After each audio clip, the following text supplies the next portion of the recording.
ہر گناہ کے اوپر دو طرح کے نقصان ہوتے ہیں، آخرت میں بھی سزا ملتی ہے اور دنیا میں بھی اس کا نقصان ہوتا ہے۔ ان میں سے ایک نقصان تو یہ کہ دل پریشان رہتا ہے۔ آپ کسی بندے کو دیکھ لیں جو جھوٹ بولتا ہو یا کسی سے حسد کرتا ہو یا کسی غلط تعلقات میں پھنسا ہو، دل بے چین ہوگا، حالانکہ اس کے پاس مال پیسے کی بہتات ہے، جو چاہتا ہے کھائے، جو چاہتا ہے پیے، جہاں چاہتا ہے سوئے، دل پریشان۔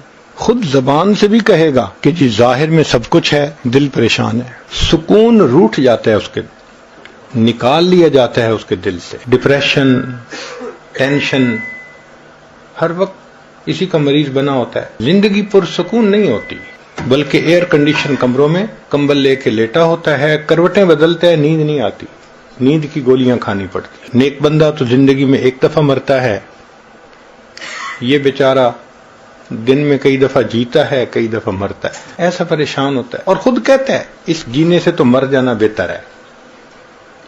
بنیادی وجہ کیا ہوتی ہے کہ گناہوں کے اثرات ہوتے ہیں۔ ایک اور وجہ گناہوں کی وجہ سے جو پیش آتی ہے کہ عبادت کی توفیق چھن جاتی ہے۔ چنانچہ انسان اگر بدنظری کا ارتکاب کرے، تہجد کی توفیق نہیں ملتی، تکبیر اولیٰ کی توفیق نہیں ملتی، مسنون دعائیں بہت سارے لوگوں کو یاد ہوں گی، موقع پہ پڑھنی یاد نہیں آتی۔ یہ گناہوں کا وبال ہوتا ہے۔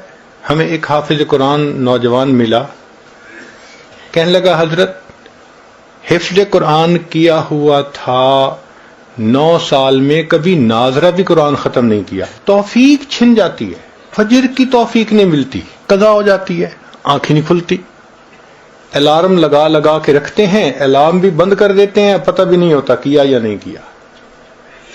تو ایک گناہوں کا یہ بھی وبال کہ نیک عمل کی توفیق چھن جاتی ہے۔ دعا مانگنے کو دل نہیں کرتا، بس ہاتھ اٹھائیں گے اور آدھے منٹ کی دعا، بس رونا تو بڑی دور کی بات ہے، اللہ کے سامنے آنسو بہانا تو بڑی دور کی بات ہے، آنکھوں میں قحط سالی ہوتی ہے، بارش نہیں ہوتی۔ یہ گناہوں کا وبال ہوتا ہے۔ ایک یہ کہ بے برکتی ہوتی ہے زندگی میں، جو کام میں ہاتھ ڈالو وہی ادھورا، کوئی کام سمٹتا نظر نہیں آتا، ڈیل ہوتے ہوتے رہ جاتی ہے۔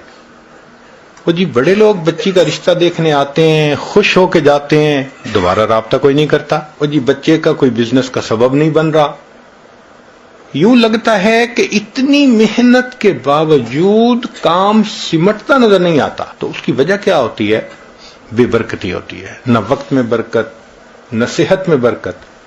اب 22 سال کا نوجوان ہو اور شکایت کرے جی کہ مجھے لو بیک پین ہے، تو یہ بے برکتی کے سوا اور کیا ہے؟ 18 سال کا نوجوان، حضرت بیٹھتے ہوئے اٹھتا ہوں آنکھوں میں اندھیرا آ جاتا ہے، 18 سال کی عمر میں صحت میں برکت ہی نہیں رہی۔ تو نہ وقت میں برکت، نہ صحت میں برکت، نہ رزق میں برکت۔ جتنے گھر کے افراد ہیں سب کے سب کمانے والے، خرچے پورے نہیں ہوتے، اس کو بے برکتی کہتے ہیں۔ تو گناہوں کے وبال، ایک وبال یہ بھی ہے کہ نعمتیں زائل ہونا شروع ہو جاتی۔ خود کہتے ہیں حضرت ایک وقت تھا لوگوں سے لاکھوں لینے تھے، آج ایک وقت ہے کہ لوگوں کو لاکھوں دینے ہیں۔ ایک وقت تھا مٹی کو ہاتھ لگاتے تھے سونا بن جاتی تھی، آج سونے کو ہاتھ لگاتے ہیں مٹی بن جاتا ہے۔ کیوں ایسا ہوتا ہے؟ کہ جو پروردگار نعمتیں دینا جانتا ہے وہ پروردگار نعمتیں لینا بھی جانتا ہے۔ تو گناہوں کی وجہ سے اللہ نعمتیں واپس لے لیتے ہیں۔ تو آخرت میں تو جو سزا ملے گی وہ تو اپنی جگہ، دنیا میں ہی ان گناہوں کی وجہ سے مصیبتیں ہوتی ہیں انسان کے سر پر۔ اس لیے ان گناہوں کا ایک ہی حل ہے کہ انسان ان سے توبہ کر لے۔ یہ نہیں ہو سکتا کہ گناہ بھی کریں اور اللہ بھی راضی رہے، با مسلمان اللہ اللہ، با برحمن رام رام، یہ نہیں چلتا، ایک کا بن کے رہنا پڑتا ہے۔ گناہ کی مثال کینسر کی سی ہے۔ اگر جسم کے کسی حصے میں کینسر ہو، اس کا ایک ہی حل ہے کہ اس کو آپریٹ کر کے کاٹ دیا جائے، اس کے سوا دوسرا حل نہیں ہے۔ اگر نہیں کریں گے تو یہ کینسر پھیلے گا، موت کا سبب بن جائے گا۔ بالکل اسی طرح گناہ کی یہی مثال کہ اس کا ایک حل ہے کہ توبہ کر کے گناہ کو چھوڑ دیا جائے، اگر نہیں تو اس کی ظلمت ایسے پھیلے گی کہ بالآخر انسان روحانی موت مر جائے گا۔ گناہ کی ابتدا کچے دھاگے کی طرح کمزور ہوتی ہے۔ انسان ابتدا میں گناہ کو چھوڑنا چاہے تو بڑے آسانی سے چھوڑ دیتا ہے، لیکن کرتا رہے تو پھر گناہ کی عادت اتنی پختہ ہو جاتی ہے کہ جیسے جہاز کا لنگر ہوتا ہے، اینکر آف دی شپ، شپ کو اینکر سے باندھ دینا، وہ ہلنے نہیں دیتا اس کو۔ یہ گناہ کی عادت ایسے پختہ ہو جاتی ہے بندے کو پھر ہلنے نہیں دیتی۔ عطا ابن ابی رباح رحمۃ اللہ علیہ فرمایا کرتے تھے کہ اللہ رب العزت نے ایک مرتبہ مجھے الہام فرمایا، عطا میرے بندوں سے کہہ دو کہ جب تم گناہ کرنے لگتے ہو ان تمام دروازوں کو بند کر دیتے ہو جس سے مخلوق دیکھتی ہے، اس کو بند نہیں کرتے جس سے میں پروردگار دیکھتا ہوں، کیا اپنی طرف دیکھنے والوں میں سب سے کم درجے کا مجھے سمجھتے ہو؟ 3 سال کا بچہ بھی پاس ہو تو فحش حرکت کرنے سے گھبراتے ہیں، اور اللہ دیکھ رہے ہوتے ہیں اور ہمیں اس کا کوئی ڈر محسوس نہیں ہوتا۔ اس کا مطلب یہ کہ ہم نے اللہ کی اتنی بھی قدر نہ کی، اتنا بھی لحاظ نہ کیا۔ تو گناہوں کے اپنے اثرات ہیں۔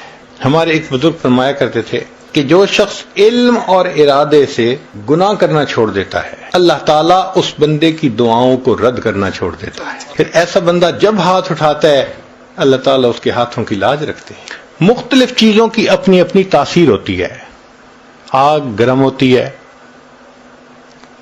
برف ٹھنڈی ہوتی ہے، پانی گیلا کرتا ہے۔ اب کوئی بندہ کہے جی کہ میں پانی میں بھی رہوں گیلا بھی نہ ہوں، بھئی کیسے ہوگا؟ آگ کے پاس بھی بیٹھوں گرمی بھی نہ آئے تو آگ کیسی؟ جی برف ہاتھ میں پکڑوں ٹھنڈی نہ لگے، بھئی برف کیسی؟ تاثیر ہے اس کی۔ جس طرح ہر چیز کی مادی طور پر تاثیر ہے، اسی طرح گناہ کی یہ تاثیر ہے کہ بندہ کا دل پریشان رہتا ہے۔ جس کے صدقے میں بنی وہ میرا نبی، وہ میرا نبی ہے، جس کا نہیں ثانی کوئی، وہ میرا نبی، وہ میرا نبی۔ بس آپ نے یہ کہنا ہے وہ میرا نبی، وہ آقا کے لیے بولیں، کل قیامت میں آقا ہماری شفاعت کریں گے۔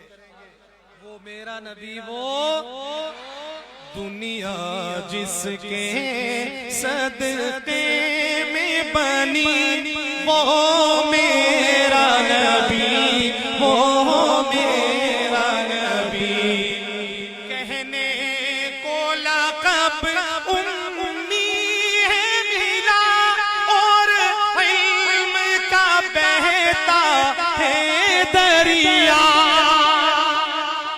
کہنے کو لقب امی ہے ملا، اور علم کا بہتا ہے دریا، اور علم کا بہتا ہے دریا، تعلیم جسے خود رب نے دی، وہ میرا نبی، وہ میرا نبی، تعلیم جسے خود رب نے دی، وہ میرا نبی، وہ میرا نبی، موجود ہے دیکھو سارے نبی، اقسام مبارک صف ہے بدی،